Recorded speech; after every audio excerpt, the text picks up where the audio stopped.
Dans cette édition, nous mettrons le cap sur le sud de la France pour vous proposer une escale méditerranéenne. C'est le nom d'une exposition de peinture à Marseille.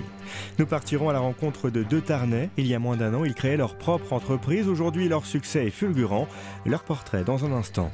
Mais avant de développer l'ensemble de ces titres, rejoignons Nice où de nouveaux panneaux publicitaires high-tech vont être installés. Des panneaux qui ne séduisent pas les écologistes. Ils viennent de faire leur apparition en ville et seront bientôt au nombre de 30.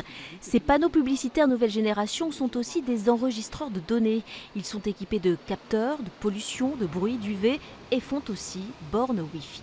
Mais pour les élus d'opposition, Europe Écologie Les Verts, ces panneaux supplémentaires imposent surtout une publicité agressive aux Niçois et non rien d'écologique. D'abord, ils sont énergivores. Il faut beaucoup de CO2 et d'eau pour pouvoir les construire. Donc, si on commence à avoir une approche écologique, ces panneaux ne sont pas du tout écolos. Alors, est-ce que mettre des capteurs sur ces panneaux, ça sert à quelque chose ? Si on met des thermomètres un peu partout, ça ne soigne pas le malade. Pour moi, c'est pas du tout écolo. Ces panneaux pas écolos, l'afficheur urbain en charge de marcher sur lui, pouvoir faire baisser la facture d'électricité qu'il génère de 30%. Ces écrans numériques ont par ailleurs la vertu de permettre la diffusion de messages instantanés. La ville s'en servira pour communiquer sur les événements, les démarches administratives et les nouveaux services. Elle pourrait aussi s'en servir pour alerter la population en cas de catastrophe naturelle. Selon l'opposition, le nombre de panneaux passerait de 210 à 358. Ce chiffre ne nous a pas été confirmé par la ville qui a préféré nous faire part d'un communiqué où elle avance un autre chiffre, celui de la recette qu'elle va réaliser avec l'installation de tous ces panneaux, près de 16 millions d'euros sur 12 ans. Alors que le froid s'installe, un coup dur pour les Restos du Cœur au Havre. Les locaux que l'association louait ont été vendus. Son avenir devient alors incertain. Coup de massue pour les salariés des Restos du Cœur. L'association installée dans ses entrepôts est sous la menace d'une procédure d'expulsion. Depuis mai 2015, les Restos du Cœur louent cet espace à la société Eurasia de M. Wang. Mais l'homme d'affaires chinois n'est plus propriétaire des lieux depuis 2013. Il a vendu une partie du local à la SCI Les EVA. EVA se réclame la moitié de cette surface, totale de 2500 m². Les bureaux du siège des Restos du Cœur et ses rayons de stockage sont sur cette zone de litige. Pour les bénévoles, quitter les lieux serait une catastrophe. L'avocat, je lui ai dit que c'était quand même un petit peu léger d'attaquer l'association qui était représentée en face de lui que par des bénévoles. On a notre temps à passer autrement qu'en procès juridique. Les Restos du Cœur est une victime collatérale d'une affaire juridico-financière plus importante. En 2011, M. Wang rachète près de 80 000 m² d'entrepôts à la ville du Havre. Le magnat chinois s'engage alors à réaliser des travaux d'ampleur. Mais il finit par vendre des parcelles après une rénovation de façade. La société Les EVA serait une des victimes de cette manœuvre. En litige avec Eurasia, elle a l'obligation contractuelle de vider ses locaux, d'où la procédure d'expulsion. Un argument non recevable pour l'avocat des Restos du Cœur. Cette action est précipitée. Il n'y a pas d'urgence à obtenir l'expulsion des Restos du Cœur parce qu'il y a une procédure en cours, il y a une expertise en cours qui est à mon avis loin d'être terminée. L'avenir des Restos du Cœur sera tranché fin novembre devant le tribunal du Havre.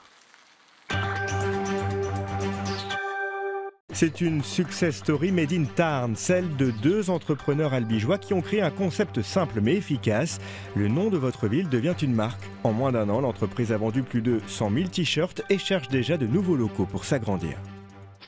Albi, Rocamadour ou Lyon, le nom de votre ville s'affiche, adossé aux grandes capitales mondiales. Le croquis, en fait, il est venu après, justement, que j'ai eu une étincelle en visionnant justement le pyjama de ma fille, où il était inscrit Paris, New York, Tokyo. Une idée originale qui a propulsé en à peine quelques mois ces deux Tarnais sur les chemins de la réussite. J'ai cru, mais pas une ascension aussi rapide, forcément, puisque c'est un aboutissement. On voit ça dans les films, par exemple, dans les bons films américains. Et on est à Albi, on est en France, et puis c'est possible, ça existe. Très vite, le concept plaît et leur société signe de nombreux contrats, notamment avec l'une des plus grandes entreprises françaises des arts de la table. Cet homme d'affaires parisien contrôle ici le tirage des nouveaux tabliers de cuisine de la marque. On avait choisi en fait 3 couleurs. Je trouve que ça rend particulièrement bien sur le noir. Moi, je trouve que ça me parle et c'est quelque chose qui, à mon avis, sera pertinent non seulement en France, mais aussi à l'étranger, parce que pour nous, il y a de gros retours sur investissement à l'étranger. Le potentiel de développement du concept est exponentiel. Ces 2 gérants de sociétés import-export sont venus signer un contrat de licence pour vendre les produits de la marque en Scandinavie. Il y a plein de petites îles, il y a plein de petits villages. Il y a Haramsøya, il peut y avoir Lillehammer, il peut y avoir Jessheim, Asker, des petites villes. Et éventuellement aussi décliner tous les quartiers d'Oslo. Au lieu de marquer Oslo, de marquer tous les petits quartiers d'Oslo. Désormais, 4 imprimeries travaillent pour eux. En moins d'1 an, la société tarnaise a vendu plus de 100 000 t-shirts. Les commandes affluent, alors il faut penser à agrandir les murs de la petite entreprise. Pour nous, c'est maintenant ou jamais, quoi.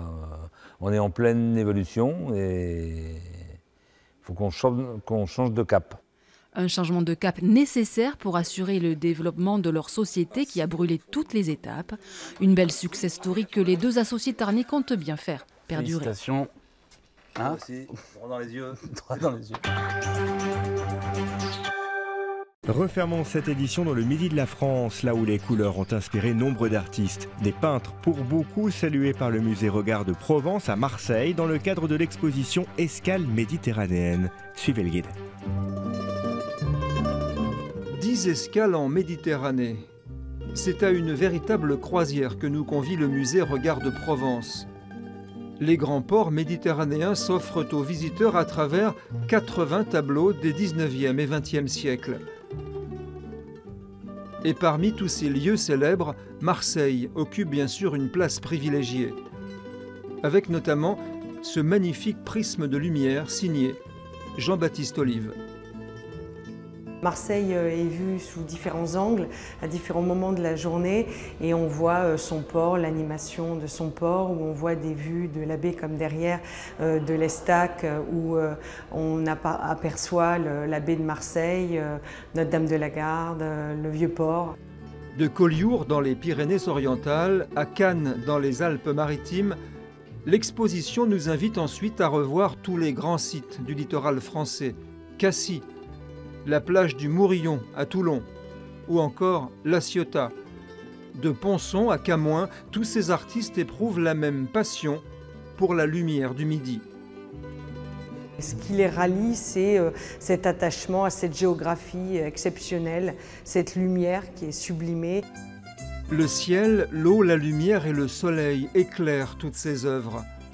10 escales méditerranéennes à découvrir à Marseille au musée Regard de Provence jusqu'au 20 janvier 2018.